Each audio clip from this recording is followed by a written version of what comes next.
Prudent homeowners and prospective buyers are wise to study the supply and demand for homes in the market in which they live.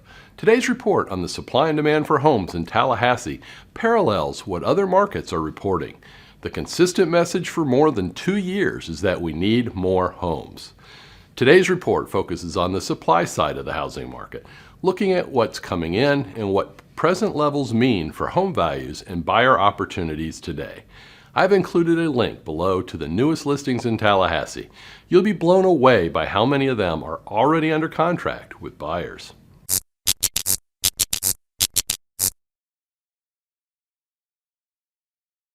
Hi, I'm Joe Manausa, author of The Business of Getting Business and the creator of Manausa.com, where I've helped tens of thousands of people buy and sell homes. I would like to help you too. If you already are a subscriber, thank you and welcome back. If you're not a subscriber, please consider becoming one now. We offer the most thorough and accurate housing market reports on YouTube, plus answers to your real estate frequently asked questions, and we also provide virtual tours of some of the most beautiful homes in Tallahassee. Please remember to like this video, then hit subscribe and click the bell so that you're the most informed buyer or seller in your next real estate transaction.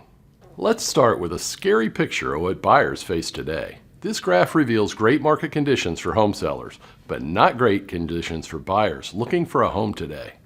What it shows are all the listings currently for sale in Tallahassee, separated into 2 different stages. Homes for sale that are already under contract with buyers are shown in blue, while those for sale not yet under contract with buyers are shown in red. Right now, an amazing 60% of all current listings on the market are already under contract with buyers. That's right, 3 out of every 5 active listings have contracts today versus just 44% just 1 year ago. When you consider normal market conditions have roughly 30% of listings under contract, you can see why today's conditions are clearly abnormal. In order to clarify the impact of this information, one must understand that when buyers today go online and look at homes for sale, nearly 2 out of every 3 listings are not really available. The supply of homes for sale is far too low for buyers to be able to casually shop for a home. And the situation is getting worse, not better. The dashed green line plots the 12-month average of under contract trend, and we're rapidly seeing this approach 50%. We had never seen this trend hit 40% until last year, and now it's exploding through the roof. Let's further our analysis of the supply side of the housing market and examine exactly what's happening that's causing the decline in the inventory of homes for sale. For 3 consecutive months, the number of fresh listings entering the market has fallen. It started with a slight decline in December, followed by a 19% decline in January, and then a whopping 27% decline in February. Considering 2021 had begun the year with too few listings, this is not a good way to restore health to an undersupplied housing market. This graph shows a comparison of how each month fared percentage-wise compared to the same month in the year prior for fresh new listings entering the MLS. I use the term fresh to describe homes listed for sale that were not previously listed. These are homes that are truly new to the market, not merely old inventory that was canceled and relisted by the agent or a new agent. 2021 has started off with 19% fewer fresh existing listings than what entered the market in January and February of last year. So this is not a good sign for buyers seeking more choices when shopping for a home. On the other hand, it's great news for a seller wanting to get top dollar when selling a home. From a seasonality standpoint, I'm expecting a normal year in 2021, where more listings enter the market from March through July. Last year produced very different results than what we normally see. We saw 2020 finish strong after a terrible second quarter, which brought Tallahassee a pandemic, which resulted in a decline of new listings. While the last graph showed a month-to-month comparison of fresh new listings, this one shows fresh resale listings in January and February of each year. We see that the number of fresh existing home listings fell 19% in January and February when compared to the same 2 months last year. So how low is the count of this year's new listings? The lowest. This makes 2021 the worst year in the past 8 when ranking years by the number of fresh new listings entering the market. The housing market started the year with too few homes for sale, so the reduction in fresh listings coupled with heightened demand has pushed prices higher and created pent-up demand for homes. You might believe that this is good news for sellers as their homes are now worth more, but you also have to remember that these sellers are going to be buying another home in the same market with the same soaring prices and the same lack of inventory. Of course, the existing home sales market does not stand alone. We also need to examine what the builders have been doing. Similar to the previous graph that showed fresh listings for the existing homes market, this graph shows freshly listed new construction homes.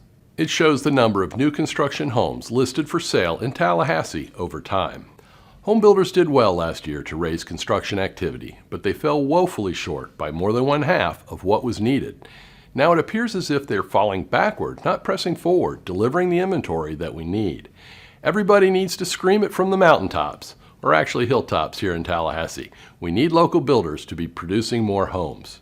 If builders do not step up the pace soon, hyperinflation is likely going to take over the housing market, and we'll see appreciation move far higher than the 9.4% recorded last year. To put this into perspective, the normal annual rate of appreciation in Tallahassee is just over 3%. Are you prepared to see home values moving higher at 20% per year? If we don't get new homes built, it could happen. Back in the 1990s, builders were bringing more than 1,100 new homes per year to the Leon County market. The next decade, the average rose to more than 1,300 homes. The last decade, however, saw that average decline to just 434 homes per year.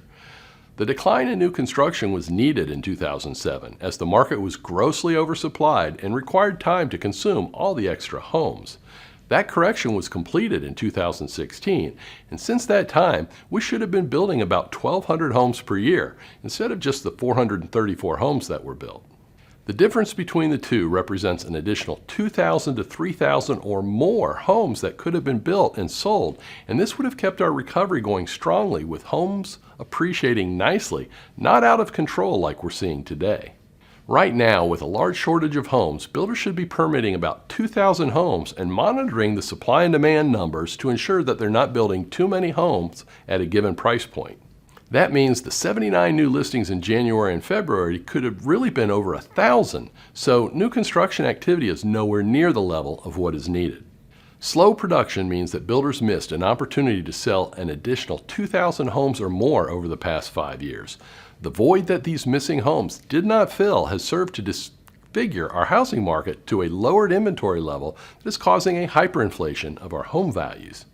Now let's ponder the global view of the supply side of our market, where we combine new homes with used homes, which produces this next graph detailing the number of fresh new listings that have entered the market through February.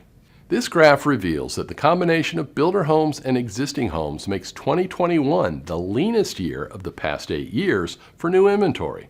Remember, today's sky-high demand has created optimal market conditions for sellers, so there's no reason for incoming listings to be so low. Of course, with the influx of new homes dropping, the relative supply of homes for sale has fallen even lower. So what does that mean? Do you happen to remember the shadow inventory of homes? A longtime viewer recently asked about the status of the shadow inventory of homes that we identified so long ago. Back in 2010, we knew there were many hundreds of homes that were not on the market but still needed to sell. We called them the shadow inventory because we knew that they were there, but they were not visible to buyers. Well, I believe it's safe to say that this once huge group of homes has been whittled down to next to nothing. This graph shows the stale listings coming back into the market each year in the first 2 months. Stale listings are those that were recently listed with another broker and failed to sell. Now the sellers are returning to the market with new brokers. The 69 stale listings entered in 2021 is a whopping 75% fewer than the 276 stale listings entering the market in the first 2 months of 2015. The shadow inventory never really goes away, but it's as small as we've seen since the market crash of 2006. This table measures the supply of homes for sale relative to the current rate of demand. The resulting number for each area and price range is measured in months of supply, and what makes the market balanced is a measure of 6.0. When the relative supply drops below 6 months of supply, we call this a seller's market, as there are more buyers than sellers. When the numbers rise above 6, we refer to this as a buyer's market, as there are more sellers than buyers. Red shaded areas reveal seller's market conditions. This table looks like the Red Sea. It clearly shows that the supply of homes for sale relative to the current hot rate of demand is as low as last month, which was a record low. With the decline of fresh new listings combined with the growth of the buyer pool, the months of supply of homes for sale is terribly low. The bottom line in the table shows you the relative supply of homes in each quadrant, and these numbers are roughly 1/2 of what we want to see under normal conditions. This table explains why 60% of our current listings are already under contract with buyers. For every buyer that closed on a home in February, there was more than one buyer that missed out on the chance to buy a home. The closings could have been more than double the rate closed had there been more available listings. We need builders to step up and produce inventory in the areas and price ranges shaded in red if they're capable. Obviously, we're not going to see a builder bring in new units under $100,000 in Northeast Tallahassee, but there are a lot of red shaded areas in our table that should be pursued. If I were a builder and wanted to ensure that I did not build homes that the market does not need, I would look at the red shaded areas with a value below 5 months of supply. The market is demanding these homes. Why not build and sell them? If you are a local home builder who would like analytical guidance on where and what to build, I'm happy to help. Just give me a call. For non-builders, you should know that this is the hottest seller's market ever, so if you've been thinking about moving, it's time to act. This is the strongest seller's market ever recorded in Tallahassee, but understand that time is working against you should you decide to wait. Right now, mortgage interest rates are low and you have sky-high demand for your home. But we've been seeing mortgage interest rates begin to tick higher in each of the past 2 months, and this is likely the start of a long-running trend. Rising rates will reduce demand, and that means fewer buyers for your home. Rising mortgage interest rates will not likely reduce the value of your home, but the rising cost of borrowing money will increase your monthly payment on the home you buy next. If you plan on buying a home after you sell your current one, take advantage of low mortgage interest rates, or just take advantage of the strong demand that low rates have created. Don't be the one among your group of friends who in the future says, "You know, I should have taken advantage of those low mortgage interest rates back in 2021 when they were so low." If you would like to see more videos about current housing market conditions, I've assembled a great playlist that you can view by clicking on the box on the top left corner of your screen. For a playlist of top tips for home sellers, just click on the box below it. Please remember to like this video, check out the links below it, and subscribe to our channel so that you never miss anything.